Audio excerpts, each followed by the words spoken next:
One small step for Moa. One giant leap for the Moron Mountain. Well, if you consider a moon to be a moron mountain, I mean, kind of is when you think about it. I No, mean, the Moron Mountains is that's where Danny DeVito comes from. The whole. I know, man. forgot what I the name know, of his man. character But when is. you think about Cold War and the space race, you know, I mean, politics is. I mean, yeah, it was all about politics, you know. Like if there Well, weren't it always is, yeah. yeah, if there weren't any politics, you know. Who's gonna be the first country to send a person to the space? And who's gonna be the first one to orbit the Earth? And who's gonna be the first one to land on the moon? Or get to the moon and. Now, back. very few stories, not stories, very few things inspired so many conspiracy theories on just the sheer Amount of what's the word? Not the conspiracy, but it's not even a scandal, but no, it's, but there's oh, very it'll few- get to me. It'll get to well, me. very few things were so inspirational. Controversies. Well, yeah. So, well, very Controversies few as things well, were because so. the movie has a veil of controversy on it too. Well, it does, but I will get to very it. few things were so inspirational to not just the whole Earth, and yet so veiled in conspiracy and controversies as the moon landing. Yeah, man. I mean, listen. Growing up, I didn't know much about Neil Armstrong. I knew he was like this fighter pilot dude. I knew he was the first man to. Well, honestly, I well, still don't know too much about him. Well, you know, the movie pretty much tells a lot about him and his life. And I know some people who are familiar with some of his story or parts of the story, but when you watch it on screen, man, and just the sheer amount of, I don't know, hardships that he had to go through, the things that he had to persevere through, because, you know, being an astronaut, like, I remember watching these documentaries, this documentary about, you know, selection of the pilots for the space program, and dude, it was rigorous testing, man. It is like most people won't be able to survive through it, you know. There was that one scene in that one of those first tests where they pass out, and, you know, or vomit if they don't pass out, and, Or you both. know, most people probably wouldn't be able to survive something like that, you know. And so I'm guessing that being fighter pilot for so many years, you know, test pilot as well. I mean, he was literally in the stratosphere, you know, in the beginning of the movie. So it was like you're watching him, you know, just testing this plane or jet or whatever it was.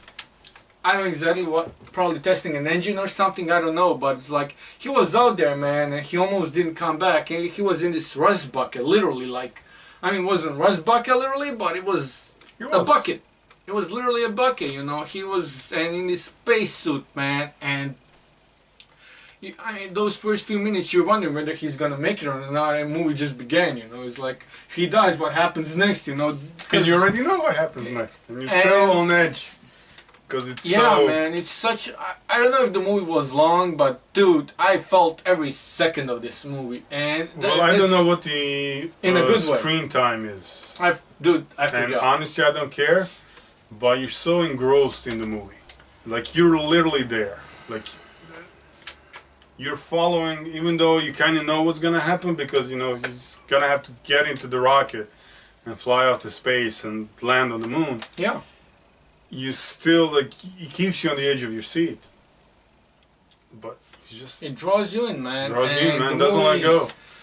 And it so well doesn't made, just man. give you like the And this is from a guy who made Whiplash and La La Land. So, you know, most people didn't expect it to be this good. Me, on the other hand, because I've seen Whiplash and I've seen La La Land. Well, I and think because you saw Whiplash and La La Land, they Yeah. said like this was gonna be like a well-directed movie. definitely, man. But dude, he went like over it and you know.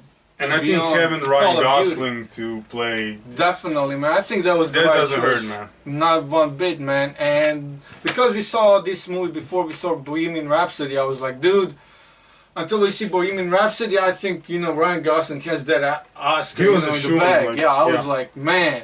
Then Romy Malek did his But- thing, but you know. Yeah, definitely. But Ryan man. Gosling, like,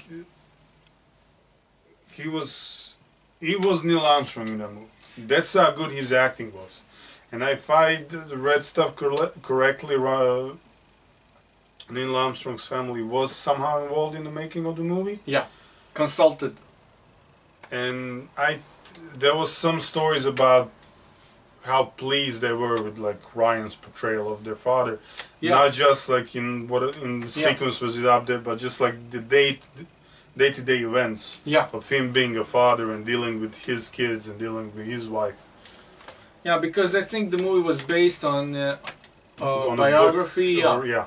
Which was also wasn't necessarily family approved, but it was, you know, the guy who wrote it, he wrote it with family in mind, and they also read it, and so it wasn't just, you know, as long as you have his family like consulting, I think that helps a lot. Yeah, because when it comes to those certain things, you know, it's just, you have to have some, you know. Well, here's the thing, like, if you keep in mind, is like, there's always a face you keep around your family, and then a face you keep around the public. Of course. Like, if you're gonna make a movie based on a public figure, if you have family to tell you how he was behind the screens when nobody was watching, how he was with the family, it's a lot more authentic. Definitely. Like we said, when you have Ryan playing it out, it just looks so damn beautiful.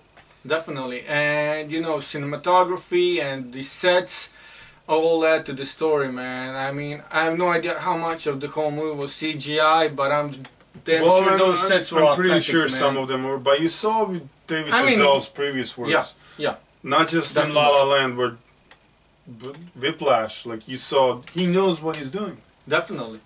And he's heck of a director. Yeah, and he loves jazz too, so you can also hear, you know, certain aspects of his love for music in this movie as well, because the music is just, you know, part of the atmosphere, man. It's literally its own character as well. And you can, dude, it just adds to the whole ambience. Listen, when everything comes together, literally from the story, bricks, from the acting, from directing, from just like everything pulls together. I'm saying this movie wins an Oscar, man, like the best picture.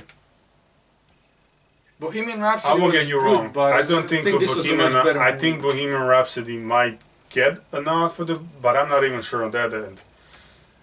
But as far as the best picture so far, like, we still have no idea who the candidates were, nor did we watch all the movies that were gonna get nominated. Well, there's probably still more movies to come. Yeah, will, you know. But at this point, if I had to say, so it's November the 8th.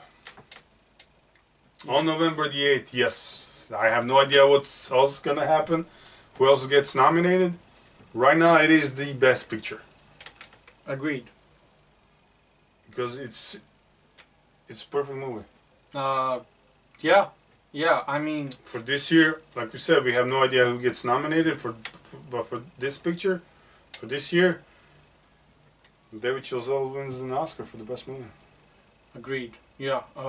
No, I mean, you mean directing and the best picture, or? I think right now he's definitely gonna get the nod for both directing. of them, and he's gonna get the nod for best picture. But I like what Bryan Singer did with Bohemian Rhapsody a bit more than what Damien Chazelle did with First Man. Just because I think from certain aspects it was a lot harder to direct Bohemian Rhapsody than it was First Man. From certain aspects, from certain aspects, I think it was a bigger challenge. But honestly, when you're making a movie based, on one side you have a movie that's based on Freddie Mercury, and then on the other one you have one that's based on Neil Armstrong, you're gonna get judged pretty harshly, no matter how the movie turns out. Yeah. And to get to the point where the movie comes out, you don't get any backlash based on how you directed the portrayal of the characters. That speaks a lot about the there was definitely some backlash in regards to some certain other things, which I don't want to go into, man, because I think it will take away that was from the only thing that I actually heard about the movie at any point before I actually went. Oh, really? And saw the movie. That was like, they didn't show him planting the flag. Well, here's the thing: they don't show him planting the flag, but they do show the flag up there. So in my book, that's like case closed. Like, there's nothing to discuss there. There is a point where he's on the moon, you see the US flag up there. So I think we could discuss the topic, you know, in but the movie was about Neil Armstrong. And It the thing wasn't was about the necessarily family. yeah. It wasn't about the moonwalk. It wasn't necessarily about the the man. movie. Yeah, exactly. And I so, think his family also came out in support of Chazelle, and they were like, we like what he did, we like how he did it, even though the moment where he plants the flag, it's not, I don't know whether they even taped it, and I don't care. Oh, yeah. The thing is, like, it's a good portrayal of the man. You know what? I'd love to see, I hope they filmed that part, because I would love to have that maybe there's like to a be in the bonus cut movie. somewhere. But I also Because like the... you know what? I think they even taped it, but when they were doing the final cuts, they were like, we can make the movie without it. Because they showed the flag later on. Yeah. So at some the point, very next scene, man. the flag was planted. So there's probably a shot of it somewhere. Agreed. Yeah, and there was also that moment when he was off by himself at the end of the movie, man. And he's just looking at Earth, he's by himself. And the thing he does in regards to his daughter, how he not necessarily lets go, but lets go of everything that's been holding, you know, just weighing on him. And that was, yeah. that was one of those moments. Dude, if there was, you know... That was a really touchy-feely moment right there. It was like... Yeah. Because you knew, like, because he kept the bracelet, and I was like, there's no way he's not taking the bracelet. Because I didn't even know, you know, like... And I was like, when they showed it, and I was like... and stuff like that, so... Well, yeah, to see it at the beginning of the movie, I was like, wow, you're starting the movie with this, wow, thanks, you know? It was like... Well, yeah, but at the same time, it kind of kept you like, okay, like, if you started the movie off with this, like, first of all, he's like flying out there, he's in the stratosphere, and he's trying to come back to Earth, and he can't because he's just bouncing off the stratosphere. And next thing you know, he's losing his daughter to cancer. It's like, if you start off the movie that strong, yeah, like, you know you're in for a ride. And like we said, like, yeah, from the very beginning, he just draws you in. Yeah. And you're glued to that screen. Yeah, so at this point, I'm definitely giving it, like we said, we have no idea what's the rating, man. Based on anything, like, even though 25. Agreed. Like, yeah. It's a great movie. Yeah. Like, there's nothing more to say about it. Like, there's not one aspect of this movie that I think they got wrong. Like, you get the whole space program, like how it started. You get like some crucial moments before everything's shown. Made me glad that I watched those old Tom Hanks documentaries in regards to space race about certain aspects of how the Apollo module was made and where the window was supposed to be. I remember that being a huge thing, and yeah, man. I mean, so many, you know, and watching the figures or Hidden Figures. Yeah, Hidden Figures last year. I mean, just when you have all that, it gives you a whole idea. Like, yeah, you know. Gives you even back like to, I forgot what the name of the movie with Sam Shepard is. Can't remember. Yeah, it's an old movie. No. My mind's blank right now. But and later on it was Apollo 13. With, you know. Yeah. So you saw every now and then you get a space movie.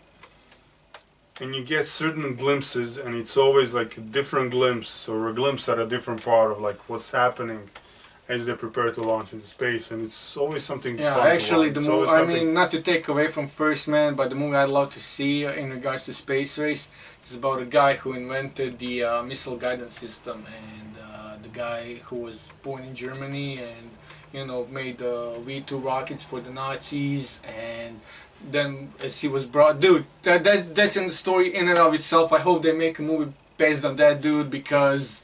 And there was one with the Tommy Lee Johnson, the old cowboys, whatever. Yeah, cowboys, space cowboys. Space cowboys, yeah. It's like there's plenty of space movies. Yeah, the Sam Shepard was Moon then, because I thought you were. It wasn't Moon. It was. No. Yeah. No. Dude, that was definitely. We're gonna have a guy check it out. There's there's a third Bash brother. And he's checking the facts. So there's a Sam Shepard. Definitely Moon, man. Not, what's the name of the guy who made Warcraft? Like Moon, man. No, this is like the old movie. This is like 60s, 70s, man. It's Sam Shepard. It's based on true events, yeah, but it's not Moon. Oh, okay. Sam Shepard acts.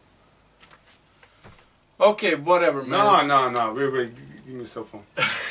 The Right Stuff. The Right Stuff. Oh, The Right Stuff, yeah. Right Stuff. The Right you Stuff. saw, I haven't you seen mean- that one. It's on my to-watch list. You but- gotta watch it because Yeah, it yeah, shows yeah. you like the whole fighter pilot training to be the astronaut. Like you always get different glimpses, but the right stuff. So like every so often, you know, they make space movie and like we said, show you a different glimpse. Like Armageddon, go watch Armageddon. That was a good spacecraft movie. Or Gravity. Or Yeah, Gravity or- or Space or whatever it's called. The one with what's his name? Jake Gyllenhaal and the whole. Jake Gyllenhaal. Came out like last year, 2 years ago, whatever it was, like end of the year. The whole thingy in space turns big, eats everybody. Oh, dude. Life. movie. Life. Yes, man. Life, not no, Space. No, Life. no. We just watched Random After First Man, man. I mean, come on. That's it from the Bash Brothers for Dude, I hope this we didn't ruin installment. the whole review, man. Until next time.